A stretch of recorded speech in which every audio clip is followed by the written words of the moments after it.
Hi hello నమస్తే. నేను మీ కట్టా కార్తీక్. రాజు ఒకలా ఉంటే సైనాధిపతి మరోలా ఉంటాడా? రాజుకు తగ్గట్టే ఉంటాడు కదా!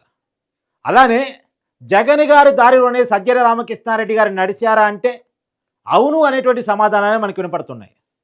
కారణం ఏమిటి అంటే మీ అందరికీ తెలుసు జగన్మోహన్ రెడ్డి గారు వైజాగ్‌లో ఋషికొండ ప్యాలెస్‌ని ఎలా కట్టుకున్నారు అనేటువంటిది. కొండలు తవ్వేసి చెట్లను నరికేసి అక్కడున్న హరితా ప్యాలెస్‌ని కూల్చివేసి ఎకరాల భూమిని కబ్జా చేసేసి అద్భుతమైనటువంటి ప్యాలెస్‌ని 500,00,00,000 ప్రజాధనంతో తన నివాసం కోసం కట్టుకున్నాడు జగన్మోహన్ రెడ్డి గారు ఆ రోజు. మళ్ళీ అధికారంలోకి వస్తే తానే ముఖ్యమంత్రి అవుతాను కాబట్టి అక్కడ ఉండొచ్చు, వైజాగ్‌లోనే ఉంటానని కూడా ప్రజలకు చెప్పాను కాబట్టి వైజాగ్‌లో ప్యాలెస్ కట్టుకున్నాడు. కానీ తను ఒకటి తెలిస్తే ప్రజలు మరొకలా తీర్పిచ్చినట్టు జగన్మోహన్ రెడ్డి గారిని అధికారం నుంచి దించేశారు. మరోసారి అధికారం ఇవ్వలేదు. ఇప్పుడు వైసీపీ నాయకులకు సంబంధించిన ఒక్కొక్క విషయాలు బయటకు వస్తా ఉన్నాయి. రీసెంట్‌గా సజ్జల రామకృష్ణారెడ్డి గారి భూ కబ్జా ఒకటి బయటకొచ్చింది. కడప శివారులో రిజర్వ్ ఫారెస్ట్‌లో 42 ఎకరాల అటవీ భూమిని ఆక్యుపై చేసుకున్నారట సజ్జల రామకృష్ణారెడ్డి గారు. ఆక్యుపై చేసుకొని టేకు, నేరేడు ఇలాంటి మామిడి ఇలాంటి తోటలు పెంచుతున్నారట. పైగా విశాలమైనటువంటి గెస్ట్ హౌస్ కట్టుకున్నారట. అంటే అటవీ భూమిని ఆక్యుపై చేసుకొని అక్కడే వ్యాపారం చేసుకుంటూ అక్కడే పెద్ద గెస్ట్ హౌస్ని కట్టేసుకునే ప్రయత్నం చేశారట సజ్జల రామకృష్ణారెడ్డి గారు.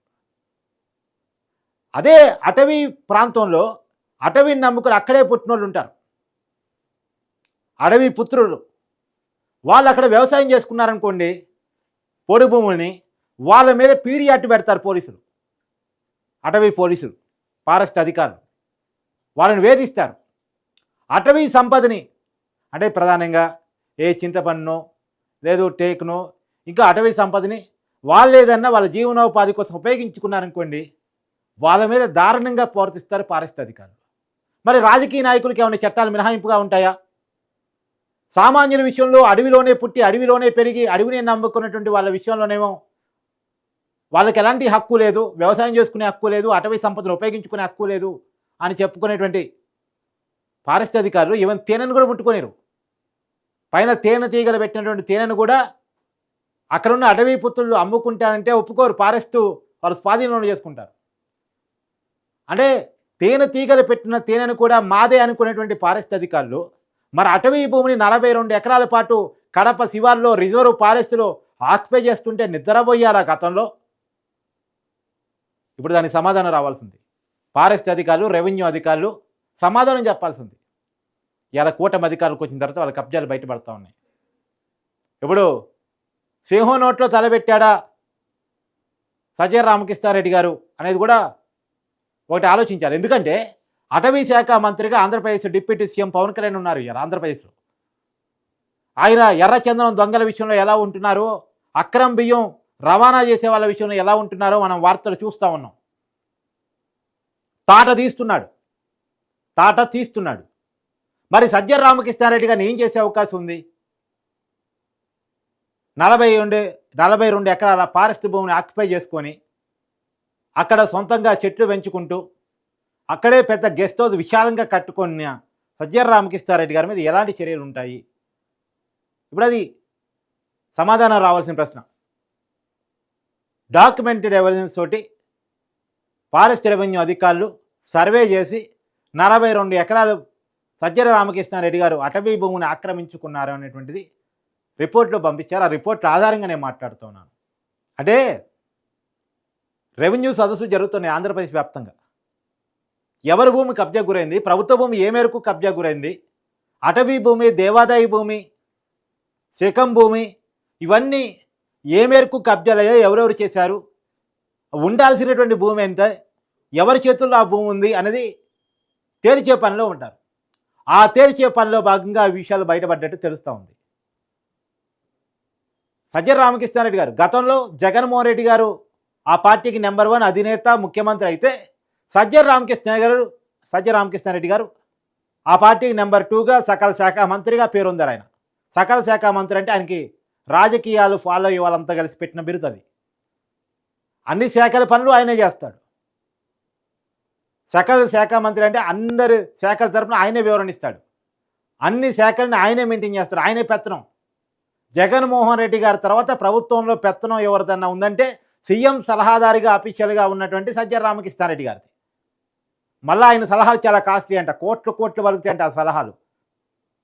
అంటే ఈ మాట కూడా ఎందుకు వచ్చిందంటే ఆయన సలహాల కోసం ఆయనకి ప్రభుత్వం ఇచ్చిన డబ్బు అంత ఉంటుంది. ఎవడబ్బు సొమ్ము? జనం సొమ్ము కదా. జగన్మోహన్ రెడ్డి గారు వ్యక్తిగత సొమ్ము ఏమి ఇవ్వడు మళ్ళీ సజ్జల రామకృష్ణారెడ్డి గారికి. సజ్జల రామకృష్ణారెడ్డి గారి సలహాలు కోసం అని చెప్పేసి ప్రజల ఖజానా నుంచి, ప్రజలు కట్టే ట్యాక్స్ నుంచి, ట్యాక్స్ పేయర్స్ కట్టే ట్యాక్స్ నుంచి, ప్రభుత్వానికి వచ్చిన డబ్బు నుంచి విస్తారిగా కోట్ల రూపాయలు సజ్జల రామకృష్ణారెడ్డి కొమ్మరిస్తాడు. ఈ సజ్జల రామకృష్ణారెడ్డి గారు చేయాల్సిన పని ఏంటి? ఎవరెవరి మీద కేసు పెట్టాలి, ఎవరెవరిని లోపలేయాలి, మళ్ళీ అధికారం రావాలంటే ఎవరెవరు నోళ్ళు మూపించాలి, ఎక్కడెక్కడ కబ్జాలో అవినీతో ఇంకోటో వ్యవహారాలన్నీ జగన్మోహన్ రెడ్డి గారికి చెక్కబెట్టాలి అనేటువంటిది మొత్తం సజ్జల రామకృష్ణారెడ్డి గారే చూస్తారు అనేటువంటిది ఆ రోజు ఆంధ్రప్రదేశ్ ప్రజలు భావించిన మాట, పొలిటికల్ పరిశీలకులు భావించిన మాట. అందుకని అది నమ్మారు కాబట్టే జనం వైసీపీకి అధికారంతో దించడమే కాదు ప్రతిపక్ష హోదా కూడా రాకుండా కేవలం 11 సీట్లకే పరిమితం చేశారు అనేది ఒక విశ్లేషణ. కానీ ఏది ఏమైనా ఇప్పుడు సజ్జల రామకృష్ణారెడ్డి గారు సమాజాన్ని చెప్పాలి. ఆయన సీనియర్ జర్నలిస్టు, వాళ్ళ నాన్న ఒక కమ్యూనిస్టు, ఒక మంచి కుటుంబం నుంచి వచ్చారు, ఒక మంచి జర్నలిస్టు అవకాశం నుంచి ఎదిగారు. అలాంటి ఈ వ్యక్తి ఈ భూ కబ్జా మీద నోరెప్పాలి. మరి మా నాయకుడు కబ్జా చేస్తే నేను మాత్రం చేయొద్దా? నేను మాత్రం బతకొద్దా? మా నాయకుడు ఒక్కడేనా? మేము కూడా కొద్దిగా బతకాలి కదా. మేము 100 ఎకరాలు ఇచ్చి కబ్జా చేశానా, 42 ఎకరాలే కదా అని బుకాయిస్తే చేయగలిగిందేం లేదు. అధికారం అంటే ప్రజల కోసం బతకాలి, ప్రజల ఆస్తులకి కస్టోడియన్గా ఉండాలి, జవాబుదారీగా ఉండాలి. ఇచ్చిన అధికారాన్ని నిలబెట్టుకుంటే మళ్ళీ మళ్ళీ అధికారం వస్తుంది. అదే అధికారం అనేది అంత ఈజీ కాదు. ఎంట్లో కొట్టాడు తప్ప, ప్రజలకు మెప్పిస్తే తప్ప అధికారం రాదు. వచ్చిన అధికారాన్ని ఎలా కాపాడుకోగలగాలి? ఒక రాజశేఖర రెడ్డి గారి సింపతి లెగసీ ఆధారంగా జగన్మోహన్ రెడ్డి గారు నమ్మి అధికారం అప్పచెప్తే ఈ రకంగా మొత్తం ఆంధ్రప్రదేశ్ని కబ్జా చేసి పడేస్తారా? తినేటానికి సిద్ధమవుతారా? ఫారెస్ట్ అంటే అది దేవుడిచ్చిన భూమి. చుట్టూ చెట్లు, పచ్చనిదనం.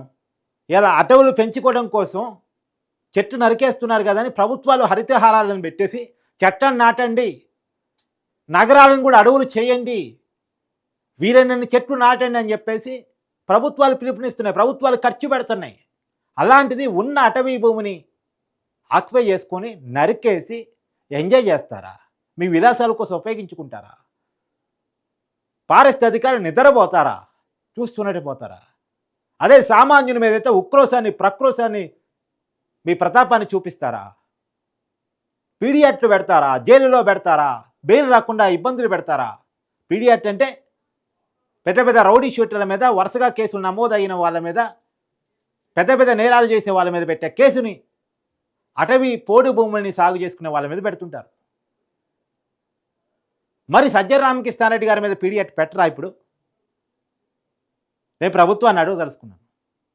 ఎలా కూటమి ప్రభుత్వం కానీ, అటవీ శాఖ మంత్రిగా ఉన్న పవన్ కళ్యాణ్ గారు కానీ సమాధానం చెప్పాలి దీనికి. సజ్జల రామకృష్ణారెడ్డి గారి మీద ఏ కేసులు పెడుతున్నారు? ఎందుకంటే మీ ప్రభుత్వమే, మీ అధికారులే డాక్యుమెంటెడ్ ఎవిడెన్స్గా మీ ఫారెస్ట్ రెవెన్యూ అధికారులు 42 ఎకరాల భూమిని, అది కూడా రిజర్వ్ ఫారెస్ట్ని సజ్జల రామకృష్ణారెడ్డి గారు ఆక్యుపై చేసుకున్నారని చెప్తున్నటువంటి సమయంలో ఆయన మీద ఎలాంటి చర్యలు ఉంటాయి అనేది చూడాలి. ఎందుకంటే చాలా అనుమానం ఇప్పటికే సజ్జల రామకృష్ణారెడ్డి గారు అబ్బాయి సోషల్ మీడియా మొత్తం నేరాలకు కారణం, ఆయనే వైసీపీ సోషల్ మీడియా ఇన్ఛార్జిగా పనిచేశారు. మరి ఆ వ్యక్తిని కూడా అరెస్ట్ చేయలేదు కదా అని అనుమానం. మరి సజ్జల రామకృష్ణారెడ్డి గారు నన్ను అరెస్ట్ చేస్తారా? చేస్తే ఎప్పుడు చేస్తారు? ఎలాంటి కేసులు నమోదు చేస్తారు? ఎందుకంటే అటవీ చట్టాలు చాలా సీరియస్గా ఉంటాయి. అల్లాటప్పగుండో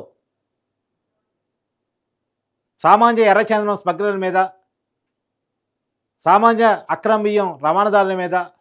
ఎందుకంటే ఆ సామాన్య అనే పదం ఎందుకు వాడుతున్నానంటే దాని వెనకాల ఒక అసామాన్యుడు ఉంటాడు. ఆ అసామాన్యుడి కోసం పనిచేస్తూ ఉంటారు ఈ సామాన్యులంట. వాళ్ళ మీద కూడా సామాన్యులైనప్పటికీ కూడా చేసేది నేరం కాబట్టి వాళ్ళ మీద పెద్ద పెద్ద కేసులే పెడతారు. మరి అలాంటిది ఒక పెద్ద నేరం అటవీ భూమిని ఆక్యుపై చేసుకొని సొంతానికి ఉపయోగించేసుకుంటూ అక్కడ గెస్ట్ హౌస్ కట్టుకొని అక్కడ నిర్మాణాలే చేయొద్దు అసలు. అటవీ భూమిలో నిర్మాణాలే చేయొద్దు. వ్యవసాయమే చేయనిరు నిర్మాణాలు ఎక్కడ ఇంకా. గెస్ట్ హౌస్‌లు కట్టుకుంటారు గెస్ట్ హౌస్‌లు. మరి దానికి సంబంధించి ప్రభుత్వం ఎలాంటి యాక్షన్ తీసుకుంటుందని చూడాల్సినటువంటి అవసరం అయితే కనపడుతోంది. మొత్తానికి సజ్జల రామకృష్ణారెడ్డి గారు చేసింది చిన్న నేరం అయితే కాదు.